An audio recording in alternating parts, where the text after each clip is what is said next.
Bonjour tout le monde, bonsoir où que vous soyez, j'espère que vous vous entendez bien. Bienvenue à cette séance de jeudi qualité. Aujourd'hui, jeudi le 25 septembre 2025, nous allons entamer un autre chapitre de notre jeudi qualité. Donc, il est 10h06 heure de New York et 14h06 temps universel.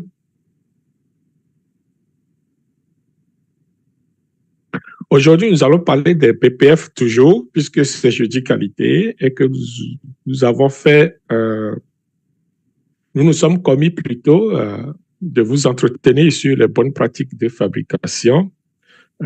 Aujourd'hui, nous allons parler de la gestion des matières premières et qualification des fournisseurs locaux. En fait, de façon générale, ça va être la qualification des fournisseurs, que ce soit local ou international, etc. Peu importe, mais ce qu'on va voir ici sera applicable aussi à tout le monde, à tout fournisseur de façon générale. OK. Donc, d'emblée, vous connaissez les principes, les mots d'ordre, le matériel de ce webinaire et le contenu de cette formation est sous la responsabilité de Mivado Global Performance et de son humble serviteur ou votre humble serviteur Cosimo Olé. Nul n'a le droit de distribuer ce matériel à des fins commerciales sans l'autorisation de Mivado Global Performance. Par contre, vous pouvez l'utiliser pour vous-même et aussi pour des motivations didactiques dans les écoles, dans les ateliers de formation, etc. Donc, il nous fait plaisir de partager avec vous ce que nous avons appris tout au long de notre expérience professionnelle et aussi ce que nous avons dans les lignes directrices en ce qui concerne notamment les bonnes pratiques de fabrication, que ce soit de la zone UEMOA, de l'Afrique ou alors des États-Unis, la FDA ou alors de l'Union de l'Union européenne, je veux dire, oui, donc de l'EMA, et aussi Asie, Japon, etc. Donc, de façon générale, pourquoi je parle de toutes ces bonnes pratiques, c'est parce que ici on va parler des fournisseurs. Et on sait que les fournisseurs ne sont pas seulement locaux, on peut avoir des fournisseurs à travers le monde.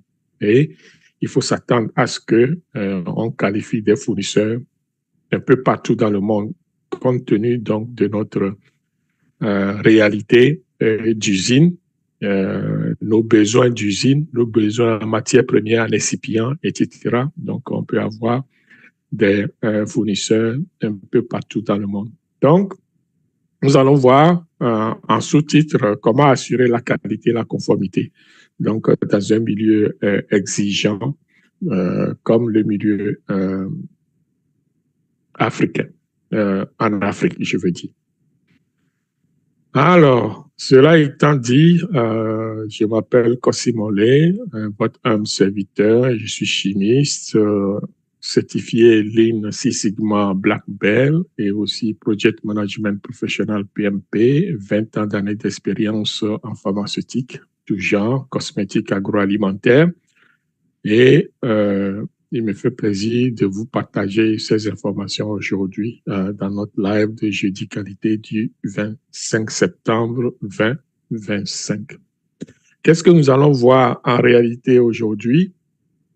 En fait, comme d'habitude, ça va être des informations que je vais partager de façon sommaire. Donc, on va parler des principes de gestion des matières premières en industrie, les bonnes pratiques de fabrication qui sont appliquées déjà aux matières premières, la qualification des fournisseurs, c'est-à-dire le processus et les critères qu'il faut prioriser.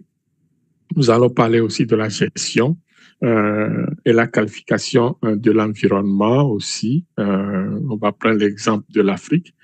Et nous allons terminer par comment intégrer et optimiser la chaîne d'approvisionnement, que ce soit international ou local. Partout où nous trouvons, normalement, lorsqu'on a une entreprise, il est essentiel d'intégrer et d'optimiser, n'est-ce pas, la chaîne d'approvisionnement. C'est très important. On l'a vu lors de Covid, lorsque la chaîne d'approvisionnement a été bousculée. On a vu tout ce que ça a entraîné sur le plan commercial, que ce soit les inflations, c'est-à-dire les denrées ou les produits qui sont chers. Il y a des fois des ruptures de stock, etc., etc. Donc ça, ce sont les conséquences donc d'une chaîne d'approvisionnement qui n'est pas tout à fait correcte, qui ne fonctionne pas de façon normale, je veux dire. Donc c'est ce que nous allons voir au niveau de la production pharmaceutique. Vous allez voir que les bonnes pratiques de fabrication touchent à peu près tous les domaines des activités de façon normale, de façon généralement parlée. Hein.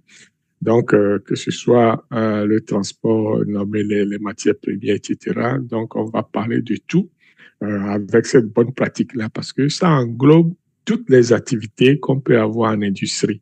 Okay. Ce qu'on raconte ici, ce qu'on va énumérer ici comme information ne sera pas plus différent de ce qu'on a dans d'autres industries. Sauf que ici, on parle des médicaments, tout simplement. Par exemple, si je prends une industrie d'automobile, ça va être pareil. Ça va parler d'intégration, d'optimisation de la chaîne d'approvisionnement. On va parler des fournisseurs, on va parler de la qualification des fournisseurs. On va parler donc des pièces qui sont en fait des ingrédients ou des excipients. Donc, il faut dire qu'une usine d'automobile ne fabrique tout. OK? Donc, des fois, c'est une usine de montage. Qui dit montage dit il faut commander les pièces un peu partout. Donc, ça va venir d'un peu partout dans le monde et les pièces seront mises ensemble pour constituer l'auto. C'est pareil avec les médicaments. Je fais cette analogie pour bien illustrer les propos. Donc, en tant que fabricant de médicaments, on va commander les ingrédients un peu partout dans le monde et on va les rassembler pour pouvoir produire notre médicament. Donc, ça, c'est pour ça que nous devons gérer nos fournisseurs. Nous devons avoir une procédure en place telle que spécifiée par les bonnes pratiques de fabrication, avoir des procédures en place qui vont spécifier étape par étape c'est quoi les actions qu'il faut poser, c'est quoi les gestes qu'il faut faire, c'est quoi les approbations qu'il faut avoir, etc., etc. Donc, c'est très important cette façon de faire, cette façon de voir les bonnes pratiques de fabrication. Donc, c'est un domaine très vaste et on ne va pas en finir avec les BPF. Je vais dire, toute la fabrication pharmaceutique repose sur les bonnes pratiques de fabrication, en fait. Donc, le sujet est assez vaste et complexe en même temps, mais facile à comprendre si on prend le temps d'écouter, de l'étudier, de voir et de l'assimiler, en fait. Donc, notre premier module ici, ça va être principe de gestion des matières premières en industrie. Donc, dans ce volet, nous allons voir les bases de la gestion des matières premières, savoir que c'est indispensable pour garantir la qualité et la sécurité des produits finis, ainsi que les risques encourus en cas de gestion défaillante. OK? N'oublions pas que nous sommes en production pharmaceutique. OK? Donc, tout ce qu'on va faire ou dire peut se retourner contre nous. C'est bizarre, j'emprunte cette phrase-là donc du monde policier. Donc, évidemment, c'est vrai que ce soit au niveau donc des matières premières elles-mêmes qui vont constituer la base indispensable donc pour fabriquer les médicaments. Il faut comprendre que chaque élément pris individuellement doit rencontrer une certaine qualité, okay, qui est fixée à l'avance. Donc, je fais ici un clin d'œil à notre live. Vous pouvez aller le revoir sur la qualité par la conception. C'est un live que j'avais donné déjà. Donc, si vous ne vous rappelez pas, vous pouvez retourner sur nos plateformes, que ce soit Facebook ou YouTube. Vous allez le voir. La qualité par la conception, c'est quality by design. Okay? Donc, vous allez voir qu'à chaque étape, on doit garantir la qualité. Pour qu'après, c'est-à-dire à la fin de la production, on ait la qualité voulue. Donc, si à chaque étape, on n'a pas la qualité, il est fort probable qu'à la fin de notre processus, il n'y ait pas la qualité. Donc, c'est pour ça que même les ingrédients qu'on va utiliser dès le départ, on s'assure que ces ingrédients-là rencontrent une certaine qualité. C'est-à-dire que tout ingrédient a une spécification en bonne et due forme. Okay? Que ce soit des spécifications qui sont de type pharmacopée ou alors peu importe c'est quoi la caractéristique donc de la spécification, il faut que ces spécifications-là soient rencontrées dès le départ. C'est ce qui va garantir la qualité aussi de la matière première. L'autre élément important, il faut savoir que chaque ingrédient a un impact sur la qualité du produit. Je veux dire, si vous utilisez des produits défaillants, des produits avariés pour fabriquer un médicament ou quel que soit le produit, et que vous n'aurez pas la qualité escomptée. Donc, la qualité du produit fini dépend toujours de la qualité des ingrédients qui composent. C'est pareil avec une auto. Hein. Lorsque vous mettez des pneus qui sont usés sur une auto neuve, votre auto ne va pas être d'une bonne qualité. Donc, peu importe la pièce défaillante que vous allez mettre sur l'auto va avoir la qualité donc de la pièce défaillante. C'est pour ça qu'on va dire, on prend les maillons d'une chaîne. Okay? La chaîne a la force du maillon le plus faible. C'est comme ça qu'on qualifie. Donc, s'il y a un maillon qui est faible dans votre chaîne, donc la force de la chaîne se résout à la qualité de ce maillon-là. Donc, vous pouvez tourner ça dans tous les sens. C'est ça que ça veut dire. Donc, l'ingrédient ou la matière première, la qualité de l'ingrédient, la qualité de la matière première impacte directement la qualité du produit. Qui dit qualité du produit dit sécurité du patient. Okay? L'analogie est très vite faite. Donc, il faut faire attention lorsque on utilise ou on achète des ingrédients d'un peu partout. Et aussi, on va voir que les matières premières vont jouer un rôle primordial sur l'efficacité et la conformité du produit fini.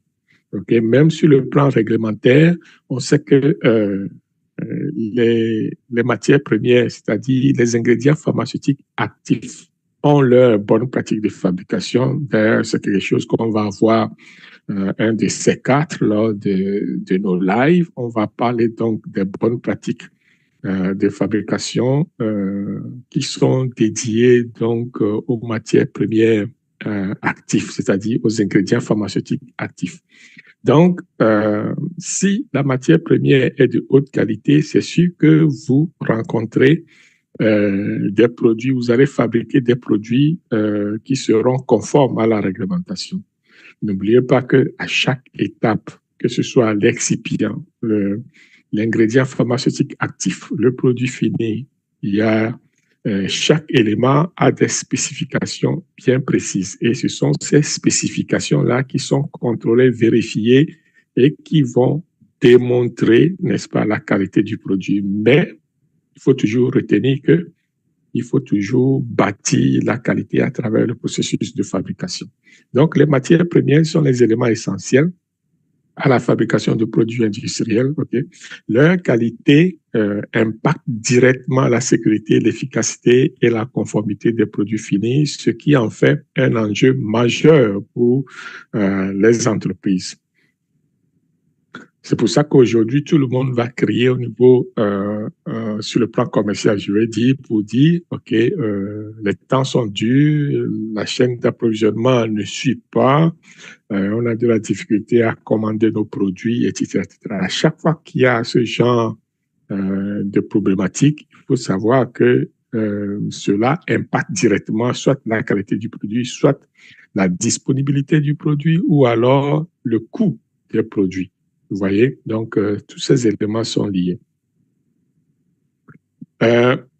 Pourquoi on doit être rigoureux sur les matières premières? C'est parce que ce sont, comme leur nom l'indique, ce sont des matières premières, ce sont les premiers ingrédients dont on a besoin ou entamer la fabrication de notre produit.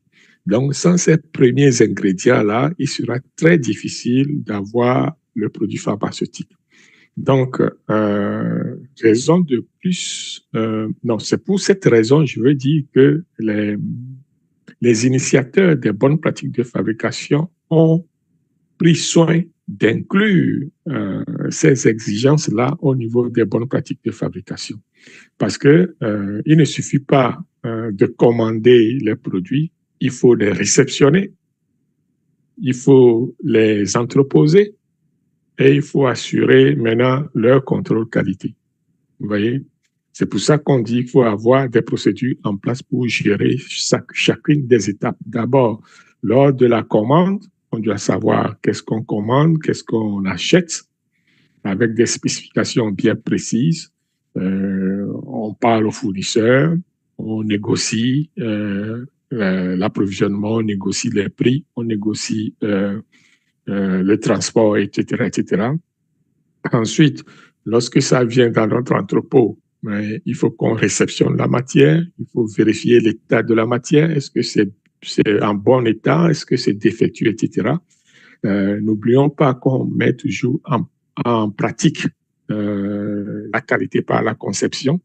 Donc, qui dit la qualité par la conception dit chacune des étapes, donc au niveau de la réception de la matière première en entrepôt doit être vérifiée. On s'assure que la réception est bel et bien ce qu'on a commandé. Donc, le produit reçu correspond à ce qui est commandé et que les spécifications sont rencontrées. Deux, il faut que nous, on ait un entrepôt bien aménagé, bien en place, bien structuré, avec des aires de quarantaine, de rejet, etc., et de produits libérés. Donc, ça va à la rencontre donc du statut donc des matières premières qui sont entreposées. Ok, donc et l'entrepôt doit être conforme aux bonnes pratiques de fabrication.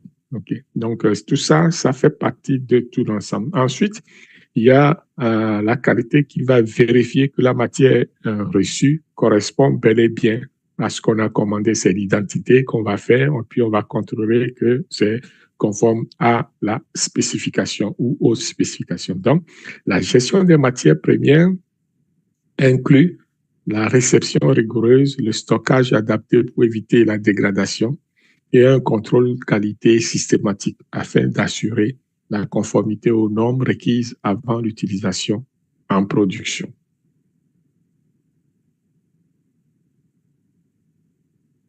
Vous allez me dire, oui, tout ça, c'est bien, etc. Mais bon, y a-t-il des risques liés à cela? Si on ne fait pas les choses comme prévu, est-ce qu'il y a un risque? Est-ce qu'il y a un impact? Est-ce qu'il y a des conséquences? Évidemment, oui. C'est pour ça que dans les bonnes pratiques de fabrication, on a pris soin d'inclure une portion qui va parler des risques, okay, de la gestion des risques. Ça aussi, nous avons déjà un live là-dessus. Ceux qui ne se souviennent pas peuvent toujours retourner sur nos plateformes pour aller les lire. Ce live-là, c'est la gestion des risques en milieu pharmaceutique. Donc, la gestion des risques, où on a décliné la méthodologie de ICH Q9 qui parle donc de la gestion des risques. Donc, il y a des risques liés aux matières premières lorsque les conditions ne sont pas requises ou alors lorsque la gestion n'est pas adéquate. En quoi consistent ces risques-là? On le sait tous, hein, ce sont des risques qu'on connaît déjà. Les risques de contamination, donc il peut y avoir de la contamination croisée. Cela dit que lors de la réception du produit, si les emballages sont endommagés, par exemple, il peut y avoir contamination croisée avec d'autres produits, avec nous-mêmes les humains, puisque nous sommes les premiers agents contaminants au monde. Il peut y avoir une non-conformité parce que le produit a été en contact avec l'air ou la lumière et s'est dégradé, etc. Parce qu'il y a certains produits qui sont très, je vais dire, réactifs par rapport à l'eau, à l'air ou à l'humidité, par exemple. ou à la lumière aussi. Donc, il faut faire attention à cela. D'autres éléments, donc, évidemment, si on est obligé de rejeter le produit, cela dit qu'on vient de perdre de façon économique, on a perdu du temps, on a perdu de l'argent, etc. Donc, ça fait partie des pertes financières. Et il peut y avoir le risque pour la santé. Okay? Si les matières premières sont dégradées, sont mal gérées, cela peut causer un risque important au niveau donc de la sécurité du patient. C'est-à-dire, on ne peut pas utiliser ces matières-là dans la fabrication des produits pharmaceutiques. C'est ça qu'on veut dire. Donc, ça peut être dommageable pour les consommateurs. Donc, on doit faire attention à comment est-ce qu'on manipule les matières premières et les ingrédients, les excipients. Donc, une gestion adéquate peut entraîner, je veux dire, une bonne qualité du produit fini et en même temps, une gestion inadéquate peut entraîner des contaminations, des non-conformités, des pertes financières, des risques pour la santé des consommateurs, tout simplement. Donc là, on vient de voir de façon générale tout ce qui entoure la réception, les commandes, la gestion donc des matières premières et des excipients. Là, on va s'attaquer ici des BPF, de la gestion des matières premières. Donc, module 2, le volet 2 de cette présentation va parler donc des bonnes pratiques de fabrication qui sont appliquées à la gestion des matières premières. Je vous conseille d'aller relire vos bonnes pratiques de fabrication parce que je vais survoler encore une fois les éléments ici, mais c'est à vous de continuer votre apprentissage en allant vous documenter, lire et relire les bonnes pratiques de fabrication telles que approuvées, mises en vigueur par les autorités ou les agences de réglementation. C'est essentiel. On ne peut pas connaître toutes les bonnes pratiques de fabrication. Donc, c'est pas un concours de qui apprend par cœur le mieux. Hein? Donc, ici, l'essentiel, c'est de comprendre. Et il y a plusieurs façons de comprendre les bonnes pratiques de fabrication selon l'environnement dans lequel on se trouve. Okay? Cela dit qu'il peut y avoir des interprétations à la loi et selon l'environnement dans lequel on se trouve, selon la situation à laquelle on fait face. Donc, c'est pas écrit noir sur blanc que ça doit se faire telle façon. C'est pas des paroles d'évangile, entre guillemets, je veux dire, ni de Coran. OK? Donc, il faut faire attention avec les bonnes pratiques de fabrication. Ne pas les appliquer les yeux, la bouche, le nez, les oreilles fermées. OK? Il faut toujours réfléchir, penser à l'environnement, penser à la sécurité du patient, penser à la réglementation aussi, effectivement. Donc, c'est très important. Donc, ici, on va voir de façon générale comment est-ce que on met les procédures en place pour pouvoir assurer une gestion conforme, sûre et traçable des matières premières dans le cadre des BPF. On a déjà vu dans un live aussi toute la différence au niveau des normes, au niveau international. Je crois que ça doit être le live de la semaine dernière ou d'avant, la semaine d'avant en tout cas, où on a parlé de toute la réglementation applicable, que ce soit les normes ISO qu'on a en place. Donc, c'est les normes, les standards de façon internationale, les standards internationaux qui sont utilisés couramment, les normes ISO, qui vont définir des critères donc qui vont assurer la qualité et la gestion des matières premières. Il y en a, mais surtout les bonnes pratiques de fabrication. Je ne vais pas revenir là-dessus, tout le monde le sait maintenant. Il y a une partie, donc une section des bonnes pratiques de fabrication qui va traiter de tout ce qui concerne la gestion des matières premières et des excipients. Il faut savoir ça.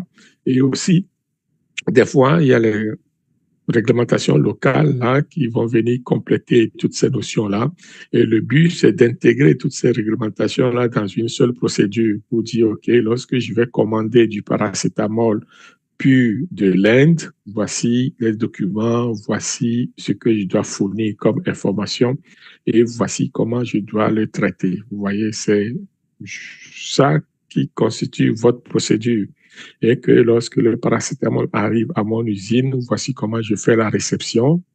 Voici, je le mets en quarantaine jusqu'à ce que ça soit libéré. La libération, qu'est-ce que va me pousser à faire la libération de cette réception? C'est que je dois avoir un contrôle qualité en place qui va vérifier l'identité de la matière première, qui va confirmer que c'est bien la matière première par rapport à la spécification, et puis qui va dire, OK, le produit est libéré, reçu. Donc, tous ces éléments-là font partie donc des procédures, des activités que nous confions généralement au département d'assurance qualité et de contrôle qualité. Vous voyez, donc c'est du travail de vérification et de conformité au niveau donc des usines. Donc c'est important cet aspect-là parce que c'est un élément de qualité au niveau de la fabrication du produit. Et on ne peut pas s'en passer. Cela veut dire que si moi je fais un audit de votre usine et que je vérifie la procédure de réception des matières premières, il faut que je trouve un certain nombre de caractères ou de critères bien définis. Comment vous faites la réception, comment vous vérifiez la réception, comment vous libérez la réception et comment vous entreposez aussi cette matière première-là. C'est très important donc en milieu pharmaceutique. L'autre élément important, c'est la traçabilité qu'on va avoir par rapport à nos activités. Vous savez que dans le milieu pharmaceutique, tout ce qu'on dit doit être fait. Tout ce qu'on écrit, tout ce qu'on fait doit être documenté aussi. Okay? Tout ce qui est documenté doit être approuvé ou vérifié. On ne peut rien faire sans documentation. Okay? Sinon, ça serait une non-conformité. Donc, ça prend de la documentation et cette documentation, c'est essentiel pour les pharmaceutiques. D'ailleurs, il y en a qui se plaignent comme quoi il y a trop de documentation. Mais bon, ce sont les seuls moyens qu'on puisse avoir pour vérifier, pour s'assurer plutôt de la traçabilité d'un fait, d'un événement ou d'une activité. Donc, c'est pas les données. En Dieu, nous croyons, mais tout le reste, pour tout le reste, nous avons besoin de données. Okay? C'est très important d'avoir des données pour pouvoir assurer cette traçabilité-là. Et les données doivent être Alcoa ou Alcoa plus. Donc, on va parler de l'intégrité des données aussi. Donc, ceux qui se souviennent, ne se souviennent pas de l'intégrité des données, nous avons déjà un live là-dessus. Donc, vous pouvez aller revoir pour vous imprégner donc des principes d'intégrité des données et de l'Alcoa plus. OK? Donc, c'est très important. Donc, revenons à cette rubrique qui parle donc des procédures de contrôle qualité et de traçabilité. En gros, c'est la mise en place de contrôles tout simplement de qualité, donc des contrôles rigoureux et d'un système de traçabilité permettant de suivre chaque lot de matière première depuis son origine jusqu'à l'usine, en passant par l'usine, je veux dire jusqu'au produit fini. Okay? Donc, toute cette chaîne-là, tout ce cheminement-là doit être contrôlé et tracé. Donc, c'est-à-dire que depuis le fabricant, en fait, puisque le fabricant de la matière aussi va faire la même chose, va documenter sa production. Et nous, à partir de l'achat, on doit documenter ce qu'on fait. Le produit, par où c'est passé, le transport, comment c'est entreposé, quelles sont les conditions de transport et d'entreposage, donc jusqu'au produit fini. Donc, c'est ça qui constitue la traçabilité donc d'un produit ou d'une activité. Et ça, on va le documenter tout simplement, où on a des procédures en place avec des formulaires qu'on va suivre. Okay? Donc, le système de traçabilité va permettre de suivre le lot, bien sûr, mais aussi, on doit être capable de gérer tous les risques qui sont liés afin d'assurer la conformité finalement. Donc, c'est tout est lié. Hein? Donc, que ce soit la gestion du risque, l'intégrité des données, la traçabilité, le contrôle qualité, l'assurance qualité et la conformité, dans une activité en pharmaceutique, on a tout ça qui vient en même temps. Mais comme c'est normal aussi, donc il n'y a rien où on ne peut pas se poser la question, est-ce qu'il n'y a pas de risque, etc., etc., ou est-ce qu'on est conforme à la réglementation. Donc, ça vient de soi et lorsqu'on est habitué du milieu, ce sont des choses qu'on intègre donc à notre façon de faire, à nos activités et ça va de façon généralement bien. OK? Donc, il n'y a pas de... Puisqu'on est dans le milieu, on sait comment ça marche, on sait comment ça se passe et donc on le fait de façon machinale et avec toute l'intelligence qui s'impose. Ce qui nous amène à parler maintenant en fait, des mesures pour prévenir la contamination et garantir la conformité. C'est vrai que dire que il y a des risques, il y a des problèmes liés à la gestion des matières premières, qu'il y a peut-être qu'il peut y avoir de la contamination lorsque c'est mal géré, ou alors il peut y avoir des non-conformités si c'est mal géré, c'est bien. Mais comment prévenir tout ça? En fait, donc, normalement, les BPF nous disent comment le faire déjà. OK? Dans les BPF, c'est clairement spécifié déjà qu'est-ce qu'on doit faire pour s'assurer qu'il n'y ait pas de contamination croisée entre les produits. Un, c'est d'avoir des locaux bien construits, bien aménagés, avec des aires bien distinctes, c'est-à-dire des surfaces ou des zones bien distinctes et des zones dédiées. Donc, il faut avoir ce que nous appelons la séparation des zones. C'est facile à faire, etc. Et éviter le croisement des matières. Normalement, lorsqu'on met une usine en place, on essaye de visualiser le cheminement, c'est-à-dire c'est quoi le chemin que suit les matières premières, c'est quoi le chemin que suit le personnel, etc., etc. Donc, il y a des tracés où, de façon, sur une carte, enfin, sur un graphique, là, on peut faire ça, on peut représenter ça de façon visuelle, juste pour permettre à ce qu'on ait comment circule le personnel et les matières premières dans l'usine. C'est important de faire cet exercice-là. Ensuite, on a besoin d'appliquer les protocoles d'hygiène. Okay? Donc, tout ça, ça peut être formalisé par rapport à notre usine type. C'est-à-dire, lorsqu'on construit l'usine, on a les zones qui sont dédiées spécifiques. On a les procédures en place pour l'hygiène et le nettoyage. Et tout ça, c'est prévu déjà dans les bonnes pratiques de fabrication. Ensuite, il va y avoir la formation du personnel. Ça aussi, c'est prévu dans les bonnes pratiques de fabrication. Okay? Donc, il n'y a rien qui soit nouveau que je vous présente aujourd'hui. À part que moi, je vais véhiculer ou alors je vais, comment on dit ça, vulgariser l'information. Donc, tout ça font partie, tous ces gestes ou précautions, la façon de s'y prendre, c'est déjà décrit dans les bonnes pratiques de fabrication. Donc, nous, ce qu'on fait, c'est de les appliquer en usine, de les appliquer dans notre unité de production. Cela veut dire qu'à chaque fois qu'on a une procédure qui est écrite sur comment séparer les zones ou alors comment faire l'hygiène ou assurer l'hygiène ou alors comment s'habiller, vous allez voir le monsieur sur le graphique est habillé, est couvert de la tête aux pieds, donc avec son habit de travail bleu. Ça fait partie des procédures d'habillement, okay, en usine.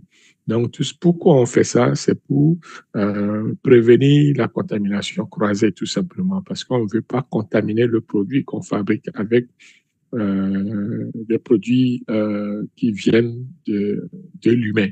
N'oubliez pas que l'humain est le premier contaminant en usine pharmaceutique, à travers nos mains, à travers la desquamation des pellicules des pellicules foliaires, c'est-à-dire les pellicules de la peau, les peaux mortes, les cheveux, tout ça là, les poils de corps, tout ça là font partie donc des agents contaminants, comme on l'appelle.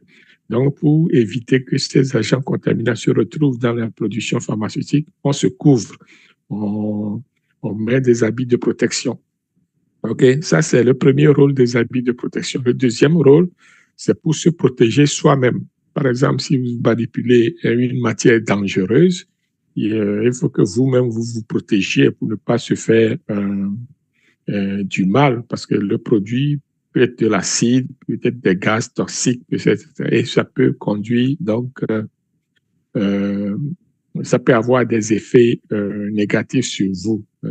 Ça peut avoir vous pouvez vous brûler en étant en contact avec le produit, etc., etc. Alors, pour éviter ce genre de risque, on met des habits de protection individuelle, tout simplement, comme on les appelle les épis. Okay? Donc, c'est ça le rôle des épis en général, se protéger, protéger le produit qu'on manipule. Donc, de façon brève. Donc, c'est important d'assurer tout ça, de mettre en place ces éléments afin d'assurer la conformité et de ne pas avoir la contamination des produits.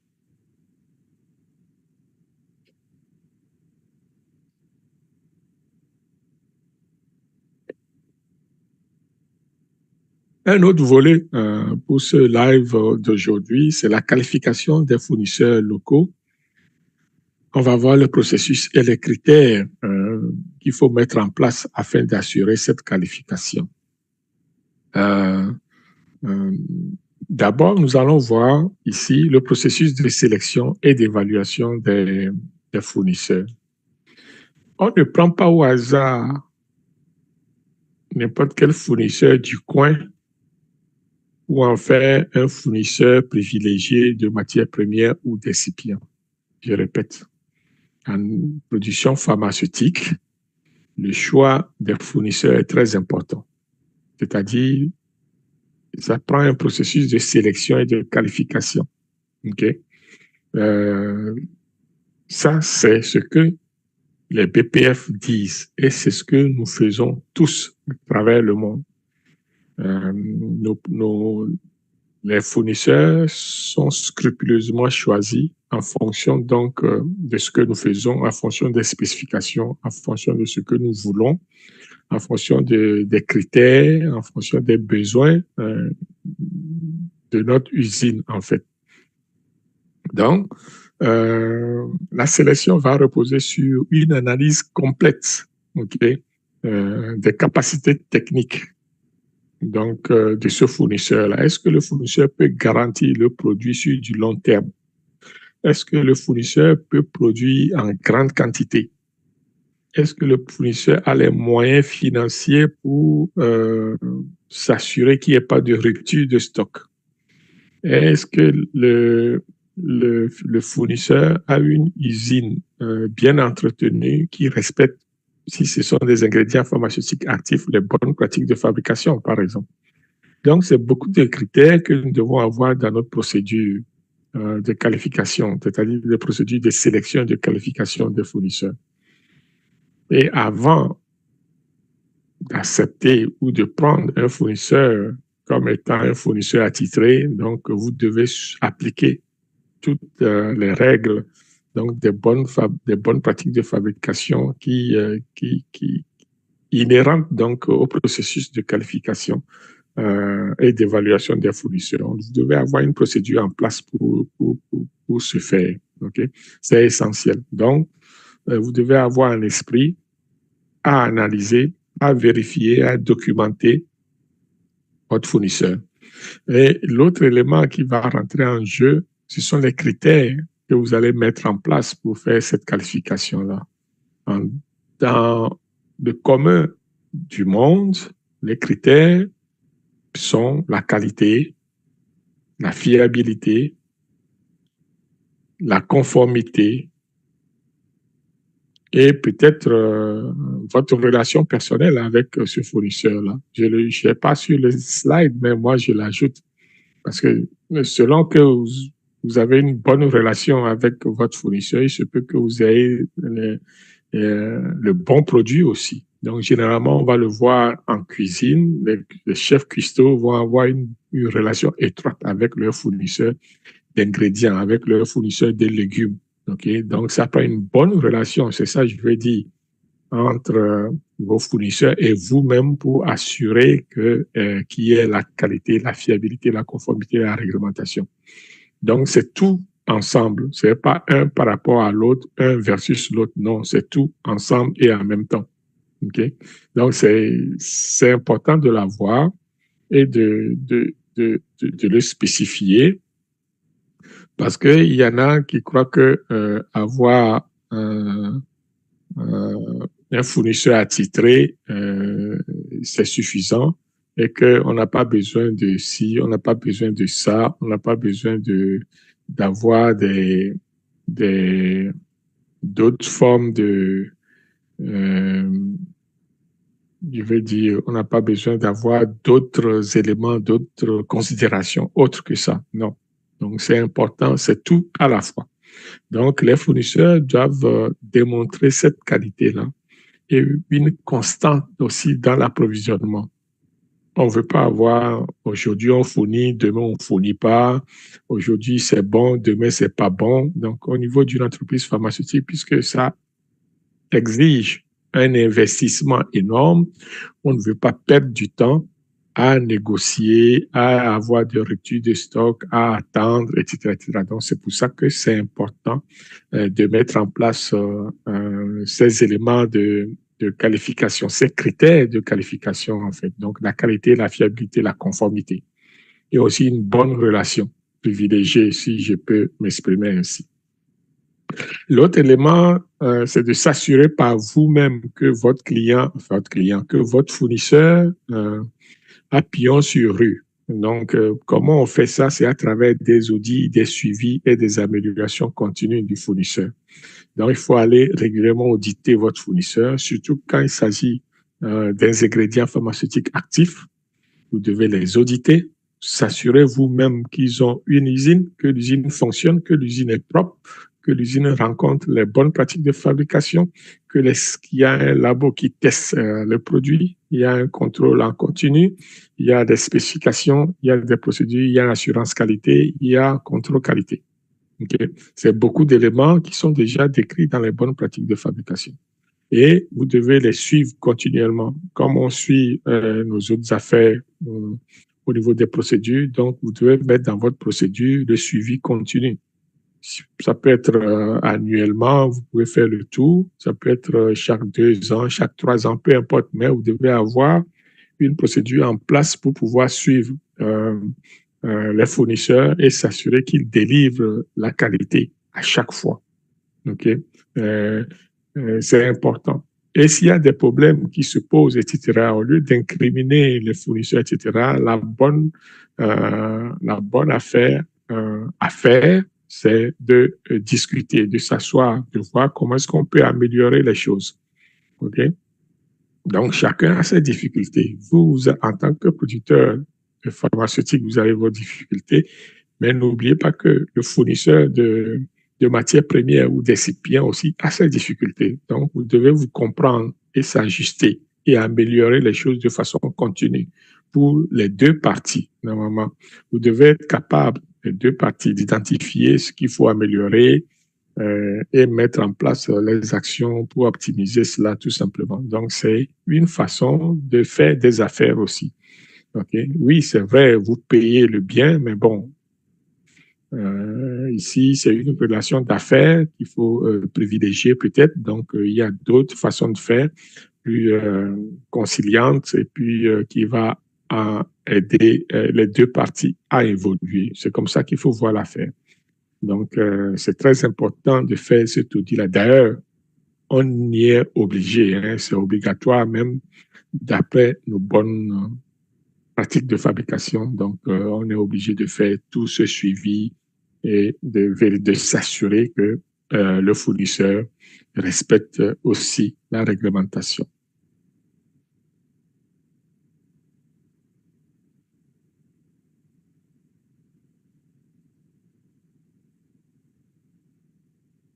Maintenant, nous allons parler donc des environnements qui sont peut-être pas faciles à vivre ou qui sont contraignants.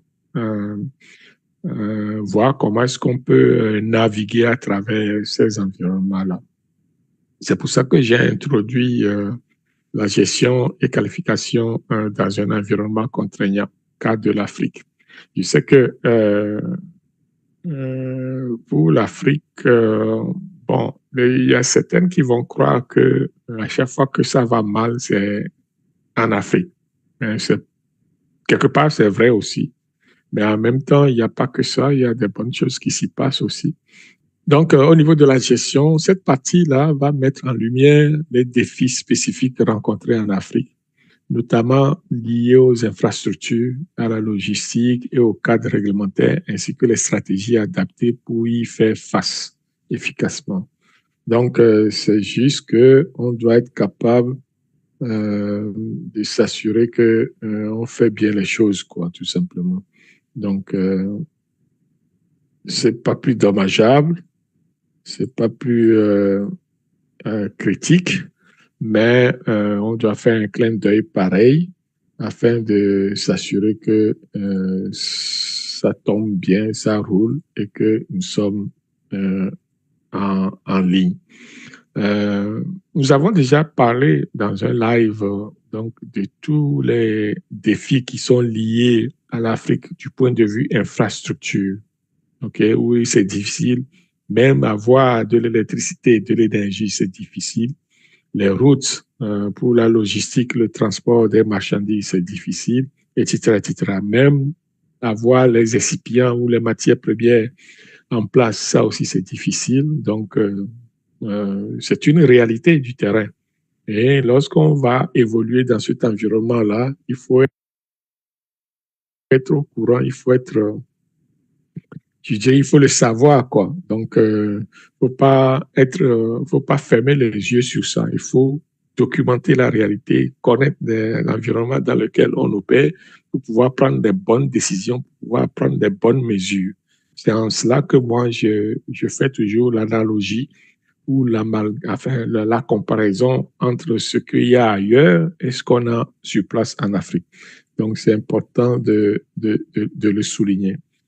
Sans ça, on va travailler à l'aveugle et j'aime pas travailler à l'aveugle. Donc, il faut savoir où on va, d'où est-ce qu'on part et où est-ce qu'on va. C'est important.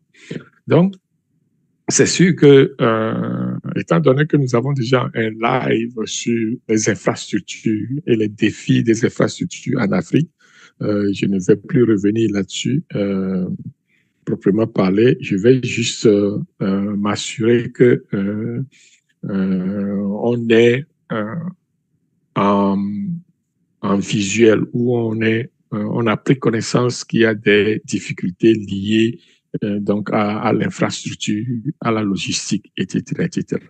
Donc, c'est sûr que c'est limité, il y a de la difficulté à s'approvisionner, etc. Plusieurs pays, plusieurs réglementations, je ne vais pas me répéter. Il suffit d'aller voir les lives qu'on a eus la dernière fois sur les défis et sur les infrastructures et vous allez comprendre plus en détail ce que nous disons ici. Donc, c'est difficile, certes, mais c'est faisable. OK? Donc, tout simplement. Ce qui m'amène à parler de la stratégie d'adaptation et de gestion des risques. Encore une fois, le risque ne doit pas se faire seul, ça doit se faire en équipe. Donc, toujours s'assurer qu'on a une équipe en place pour faire cette gestion de risque-là. Donc, faut pas le faire seul et que pour pouvoir y aller avec toute une équipe, c'est d'avoir une procédure en place, standardiser la pratique pour permettre de surmonter les défis. OK? Les défis au niveau local va être à améliorer les compétences locales, renforcer la résilience face aux risques. Okay? Donc, c'est important de s'assurer que tout ne roule pas comme ça facilement. Donc, on doit surmonter ces défis. On doit mettre en place des stratégies telles que le renforcement des capacités. On doit mettre en place aussi un partenariat, des fois, que ce soit local ou international, pour pouvoir dépasser, régler certains défis, certaines problématiques. On doit pouvoir être capable de mettre ou d'adopter des technologies, des nouvelles technologies pour pouvoir surmonter nos risques, pour pouvoir surmonter nos difficultés. Donc, tous ces éléments-là sont essentiels et que on doit être capable de surmonter ça. Donc, d'une façon ou d'une autre. OK? Donc, c'est ce que je crois qu'il est essentiel de retenir ici. Donc, renforcement des capacités locales, avoir des partenariats solides en place, que ce soit des partenariats locaux ou internationaux avec une certaine collaboration et adopter de nouvelles technologies en la matière. Donc, cela devrait régler le problème. Donc, si on continue, quelques exemples de succès, leçons apprises dans la qualification des fournisseurs en Afrique. Là aussi, je crois qu'on va aller rondement. Des cas concrets illustrent comment certaines entreprises ont réussi à qualifier des fournisseurs locaux, ce qui améliore ainsi la qualité, réduisant les coûts et favorisant le développement économique local. Donc, c'est possible. Donc, en fait, ce qu'on nous demande, c'est d'avoir des procédures et des ententes qualité en place. Donc, lorsque on a ce genre d'éléments en place, on peut facilement aller documenter discussions, ententes, et puis voilà, quoi. Donc, des cas concrets, oui, ça se passe, les gens font en affaires en Afrique et avec des fournisseurs, donc il n'y a pas de raison que cela ne marche pas ailleurs tel que nous le connaissons. Donc, c'est ça, en fait, l'exemple que je voulais donner au niveau de la collaboration et au niveau donc de la qualification des fournisseurs en Afrique. Donc, c'est fait avec les moyens dont on dispose et s'assurer d'appliquer les bonnes pratiques de fabrication qui s'y trouvent, tout simplement. Donc, c'est cela. Optimisation. Intégration et optimisation de la chaîne d'approvisionnement locale. Il faut comprendre que au niveau local, ok, l'objet c'est de savoir comment collaborer efficacement avec les acteurs locaux et utiliser les outils dont on dispose, par exemple les outils digitaux ou les nouvelles technologies qu'on a aujourd'hui pour faire la traçabilité et encourager l'innovation ou optimiser la gestion des matières premières. C'est sûr que la matière première est à, comment dirais-je, à produire, à encourager aussi. La production doit être encouragée, je veux dire, parce que nous avons, il faut retourner à notre live précédent où on parlait des ressources naturelles qui sont disponibles, qu'on doit être capable et qu'on doit pouvoir transformer donc en matière première pour la plupart des industries, y compris les industries pharmaceutiques. Donc, si on encourage cela, je crois que cela va favoriser aussi l'intégration et l'optimisation de la chaîne d'approvisionnement. Donc, on va pouvoir développer des infrastructures qui vont nous aider à aller dans ce sens. On va pouvoir mettre en place des structures pour pouvoir encourager l'innovation dans ce domaine. C'est important, donc, d'avoir tout ensemble, en fait, de voir ça de façon générale. Donc, il y a ce que nous appelons les relations solides avec fournisseurs, je l'ai dit tantôt, qui permet d'établir un lien fort avec nos partenaires, ce qui va améliorer la confiance, la qualité, etc., etc. Donc, le monsieur qui me fournit peut-être en eau ou en amidon ou en quoi que sais-je encore, si j'ai une étroite collaboration avec cette personne, c'est sûr que je vais avoir peut-être à jouer sur la qualité du produit qu'on me fournit ou alors l'ingrédient que ce fournisseur m'envoie. Donc, c'est comme ça qu'il faut le voir. Il faut avoir, en fait, dans la relation, une certaine confiance, une certaine pérennité, pour avoir une certaine pérennité, en fait. Donc, la collaboration durable, c'est très important parce qu'on est sur un terrain qui va brasser de l'argent. Alors, personne ne veut perdre en affaires. C'est dans ce sens-là qu'il faut travailler de façon collaborative et non seulement collaborative, mais il faut que ça soit durable parce qu'on ne veut pas juste une seule fois que la chose se passe, on veut que ça dure dans le temps. Donc, cette pérennité est assurée par cette relation de confiance et qui va rendre stable, n'est-ce pas, les opérations de commercialisation.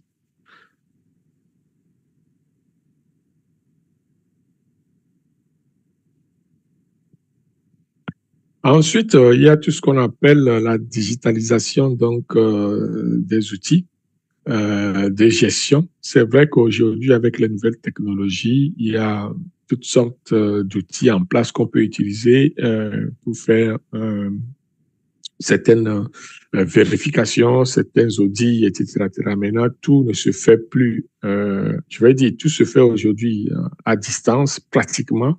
Avec la COVID, on a connu ou on a développé des outils qui nous permettent de faire des audits ou des entrevues à distance via les vidéoconférences, etc., etc. Donc aujourd'hui, on peut faire l'inspection d'un entrepôt par caméra à distance, tout simplement. Okay? Donc, ce n'est plus nouveau, ça. Donc, c'est très accessible aujourd'hui de nos jours et que la plupart vont utiliser pour leur business. Donc, l'utilisation d'outils numériques permet une meilleure traçabilité, une gestion efficace des stocks et une réactivité accrue face aux problèmes potentiels dans la chaîne d'approvisionnement. Donc, en fait, au niveau de la gestion de la chaîne d'approvisionnement, qu'est-ce qui est important? Quels sont les éléments importants? Il y a la gestion du stock qui va être important, la façon dont vous réagissez. Donc, il faut mettre des paramètres et des alertes au niveau de votre gestion de stock. Et il faut dire que, bon, moi, j'ai telle quantité en inventaire. Si ça, je donne un exemple au hasard, j'ai 10 kilos de ma matière en entrepôt, je dois en commander lorsque cette matière-là atteint 1 kilo en entrepôt. Donc, c'est un élément, c'est un indicateur que je mets en place pour m'assurer de ma gestion de ces stocks-là. Donc, il faut aussi développer des pratiques pour améliorer, n'est-ce pas, la traçabilité. Donc, ça c'est à travers toujours des données, comme on l'a dit. Donc, ce sont des éléments qu'il faut mettre en place, s'assurer de les mettre en place et de les suivre, bien sûr. Il ne suffit pas de les mettre en place, mais il faut les suivre, il faut les mettre en application. La mise en œuvre de ces outils vont permettre d'assurer donc une gestion saine de votre chaîne d'approvisionnement. Donc, l'élément de la chaîne d'approvisionnement qui va être plus déterminant, en fait, c'est aussi l'amélioration continue et l'innovation dans la gestion de ces matières-là. Parce que on ne veut pas avoir de rupture du stock, on veut continuellement produire, C'est important de faire cette amélioration continue-là pour pouvoir assurer la pérennité donc, de notre production aussi. Okay?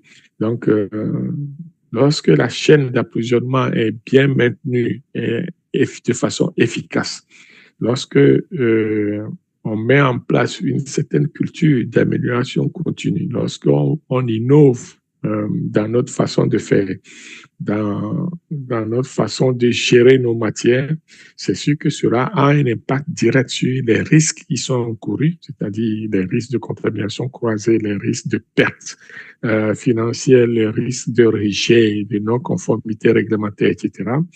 Mais aussi, cela a un impact sur la qualité du produit qu'on va offrir au public. Donc, n'oublions pas que la qualité de la gestion de la chaîne d'approvisionnement, je veux dire, a un impact direct sur la qualité du produit, comme on l'a vu au début de cette présentation. Okay? Donc, tout est lié. En fait, il n'y a pas à séparer d'un élément de l'autre. C'est un ensemble qu'on prend de façon globale et qu'il faut mettre en application finalement. Donc, ce sont les éléments essentiels qui sont nécessaires au niveau de la gestion des matières premières. Donc, ici, je n'ai pas parlé donc, de la spécification de ces ingrédients ou comment fabriquer les ingrédients. J'ai juste décrit le processus de façon générale, à quoi est-ce qu'il faut faire attention, quels sont les éléments qu'il faut prioriser, etc. Maintenant, si vous avez besoin de plus d'informations ou de plus de, je veux dire, de données par rapport à cela, c'est sûr que vous devez, vous savez ce que vous devez faire. Donc, allez s'inscrire sur une de nos formations en ligne ou alors faire une demande formelle qui va nous permettre, donc à Mivado, à commercialmivado.com, qui va nous permettre d'avoir des formations plus détaillées, plus spécifiques, donc qui vous concernent, qui concernent votre industrie. OK? Donc, ce qui m'amène tout doucement donc au niveau de la conclusion de ce live d'aujourd'hui. En fait, il est essentiel de voir à travers cette présentation ou de noter que la gestion rigoureuse des matières premières et la qualification des fournisseurs locaux ou des fournisseurs tout court sont des leviers essentiels pour assurer la qualité et la conformité des produits industriels, notamment dans les environnements contraignants. Donc, la collaboration est importante, l'adaptation est importante, l'innovation sont des clés de succès pour cette gestion des logistiques. Donc, voilà ce que je voulais dire ce matin par rapport à la gestion des matières premières, qui sont un élément fondamental, un élément fondamental donc des bonnes pratiques de fabrication en passant. Donc, il faut le noter. Donc, je vous dis merci et je crois que, voilà, pour information, nous avons des formations, des auto-formations sur le site web de Mivado Global Performance, des auto-formations plutôt, qui sont payantes. Donc, vous vous inscrivez, vous suivez la formation à votre aise et vous réussissez les tests de connaissances et vous avez votre certificat en bonne et due forme pour votre CV. Et n'oublions pas, c'est un rappel que le 12 novembre 2025, nous avons notre formation sur utilisation et réglementation des excipients dans des médicaments. C'est en Zoom et sur inscription obligatoire. Et aussi notre atelier de techniques de production pharmaceutique sur les transferts de technologies orales UA Lomé au Togo les 29, 30 et 31 octobre 2025, soit en présentiel, soit en vidéoconférence sur Zoom. Et dans les deux cas, vous avez, c'est une inscription obligatoire. Donc, voilà. Donc, pour finir, je vous laisse sur ici une nouvelle planche que j'ai préparée pour annoncer quand même Vivado Global Performance et ses solutions, donc les solutions que nous offrons, que ce soit au niveau de la qualité, conformité, validation, revue périodique, optimisation des procédés, transformation numérique et IA, et bien d'autres. Donc, merci beaucoup à vous et puis on se dit à la semaine prochaine.